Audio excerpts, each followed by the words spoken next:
Okay, let me be very clear about this.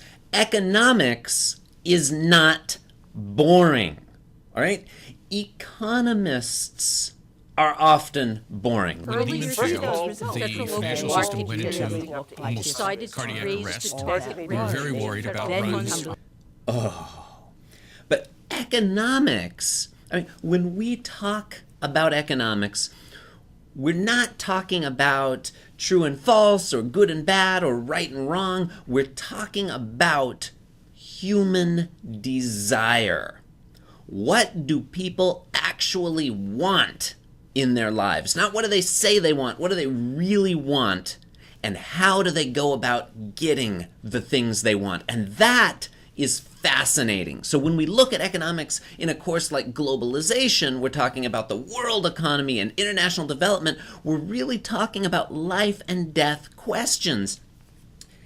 Can I feed my family? Can I afford to give my children a good education? If I get sick with a treatable disease, can I afford medical care or will I die? Or fundamentally, how do you get from somewhere like this to somewhere like this? From this to this. From this to this. From this to this. And from this to this.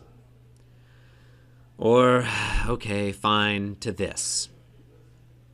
That's serious business. These are important questions, and they're also really captivating. Okay, so over the next 3 weeks, we're going to look at the globalization of economies, and we're going to do two different things sort of simultaneously. One, week by week, we're going to look at a series of really exciting topics. This week, week 2, we're going to take a step back and look at the whole sweep of human history. And if we're talking about the globalization of economies, when does it make sense to begin that story? And how should we tell that story? Next week, week 3, we're going to talk about the big debate over free trade and fair trade and protectionism, and why do people get so worked up over these issues that they have massive protests, and some of them dress up like sea turtles for some reason, which is really weird. And then the week after that, week 4, we're going to talk about the economic rise of China and what the whole made in China phenomenon